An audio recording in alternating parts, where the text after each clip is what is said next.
joining me now is Amy Mangin. And I'm going to apologize, Amy. I've been saying your name wrong for a very long time. So have lots of people. Yeah, okay. Well, people spell my name wrong because my mom spelled my name wrong. So actually people spell it correctly. It's just not the way I spell it. So anyway, that's fine. So Amy, you've been on Real Agriculture before, and we always get a lot of questions, a lot of interest on your specific projects and the things that you work on. So your Ph.D. now, but the work that you've been doing at the University of Manitoba has been looking at that question of nitrogen rates on high-yielding wheat, and now you're looking at the lodging question. So walk me through a little bit about what you're presenting here and what your Ph.D. is all about. Yeah, so what we're presenting here is kind of a small demo of what my PhD project really is. My PhD project really looks at the agronomics behind managing that lodging risk, not just a single tool. So we're not just picking a variety, we're not just applying a PGR. We're looking at the combinations of different varieties, and then we're looking at the different nitrogen treatments that we really looked at in the past project that I worked on with Dr. Don Flayton at the U of M. So we're looking at ESN blends, split rates, just reducing our rate of nitrogen, as well as seeding rates. So our low seeding rate being about 15 plants per square foot, the recommended rate in Manitoba of 25 plants per square foot, and 35 being our high on the high end, and kind of how those are working in combination with each other, with and without a plant growth regulator application. Right. So when you did the work on, and we did some of this on Real Agriculture, on that work of those nitrogen rates and different products and those sorts of things, was there a clear sort of winner in those, or is it one of those? It depends. For the nitrogen project? Yeah. So our nitrogen project, we just reevaluated rates, which obviously there's never a clear winner in terms of rates, but we looked at different split applications of nitrogen, and we really did see a benefit to applying a portion of your nitrogen in season, whether it be at stem elongation or at flag leaf.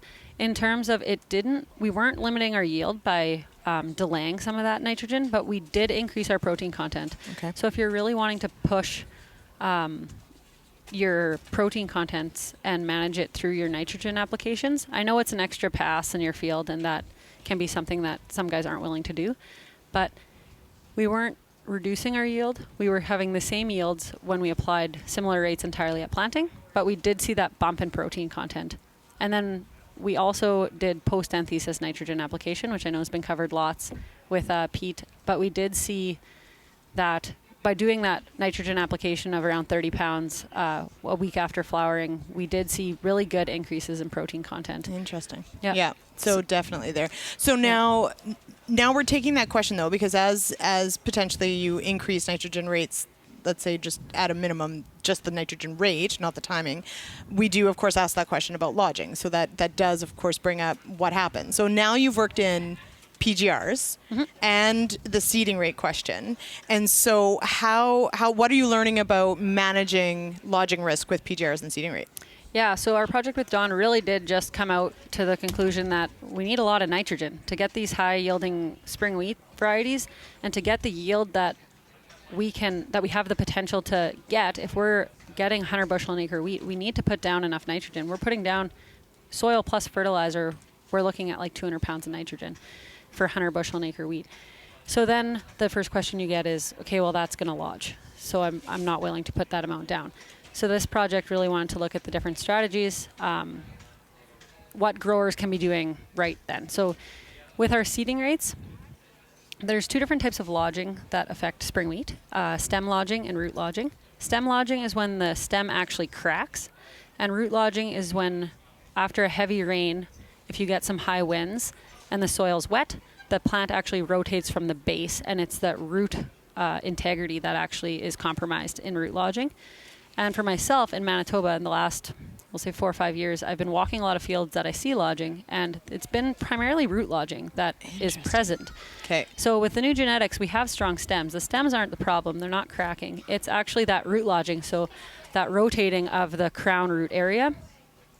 And so that's where, if we're trying to manage root lodging, seeding rate is going to become a huge management practice. So with our high seeding rates, you're really only getting 1, maybe 2 tillers per plant. And with that, you have a really small rooting area for that crown root. And that crown root is really what's holding that plant in place and is really providing that integrity. But as soon as you lower your seeding rate to, in the province of Manitoba, our recommended seeding rate is 25 plants per square meter. And even just by going down to that, so we're not lowering it extreme amounts, but just going back down to the recommended rate, I'm seeing better increases in lodging risk, or better decreases in lodging than I am with a PGR application. Yeah. So that seeding rate is really critical when root lodging is our problem. When that's the problem. And so how many tillers then are you seeing? Are we talking 3 or 4 that's making that difference? Even just with like, to go down to the recommended seeding rate, so I have a low seeding rate, which I'm seeing like 4 or 5 tillers, but that's a drastically low seeding rate. But with my recommended, I'm seeing around 3 tillers a plant. Sometimes 4, sometimes 2, but average probably closer to 3. And yeah, like I always get the argument, okay, well, I want a high seeding rate because it's easier to stage for fusarium timing. That's my next question. So if we're going to encourage tillering a little bit, does that really impact that? And it does, because our guys that are worried about lodging, they're pushing their nitrogen. They're going to be applying a fungicide, a fusarium head blight fungicide. So with our products that we're using now for fusarium head blight, a few tillers is not going to be the end of the world, and guys just need to be aware of their staging. So as long as all their tiller heads are emerged, the main stems are flowering, we're still seeing good control with our fusarium head blight fungicides. So by lowering that seeding rate a little bit, it might not look great. It might not look as great as the 35 plants per square meter, or per square foot, in the spring. But it's going to fill in. Wheat is amazing at compensating in terms of yield. And you shouldn't be having a greater fusarium pressure or having less efficacy in your fusarium head blight fungicide. Right. So it just adds that little bit of management step after a management step if you're worried about the lodging part. So then now you take this to yield, I'm assuming. Yep. And what does the yield picture look like when you're comparing those lower seeding rates? So if you're going to lower your seeding rate and up those tillers, do you lose or do you gain in yield, or is it pretty much the same? In the years that we've been running this project, even my lowest rate of 15 plants per square foot, I'm not seeing a yield difference between my highest seeding rate. So we're not, again, wheat has an amazing ability to compensate for yield. So obviously some years you might struggle with the very low seeding rate. But I have yet to find a year where I'm having big yield differences between my recommended rate and my high rate in terms of yield. Right. So now the yield is, of course, only one component of profitability per acre. But if it's the yield question that, starts that conversation, you're not necessarily giving that up.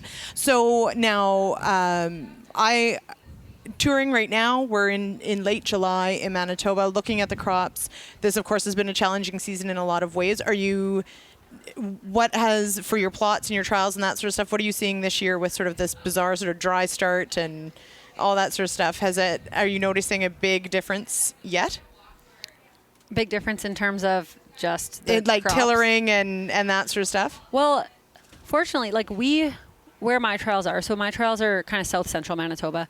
I had very beautiful, cool conditions around tillering. So I have just beautiful stands in terms of heads per square meter, because we had lots of tillering in our plants. My plants also look really great. I have some areas that almost droughted out, and then we started getting these rains every couple of days, and now they've kind of come back, and now I have some really big staging issues. But I have between a half-hour drive from each other, I have beautiful crops and crops that are really struggling in terms of moisture and moisture stress in terms of drought. And then if you go an hour a different way, I'm too wet. So it's a year of variability, that's for sure. For sure. Now, so then my last question then is, if we're talking about sort of that crown integrity and building that sort of, that strong base for that plant, do dry conditions or wet conditions make that worse, or is it all about when the rain falls and how much?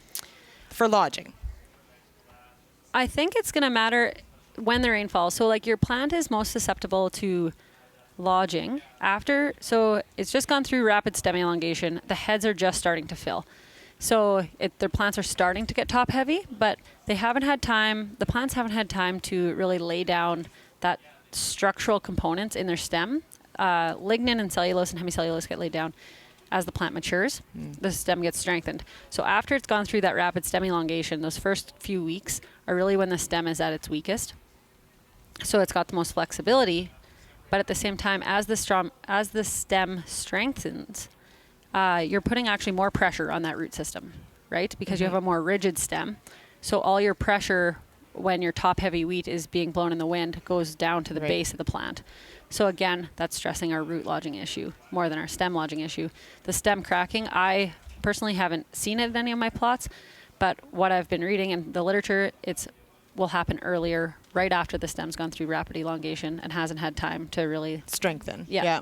So I will say, Amy, one thing I love about agriculture and plants and all that is there's always so much to learn, and I had no idea that there were two kinds of lodging, and so this whole trip has now been worth it because I learned one thing that I had no idea, that we would even consider a difference between stem and root lodging. Yeah. So that is super cool. So thank you so much, and thanks so much for joining us here on Real Ag Radio. For sure. Thanks for having me.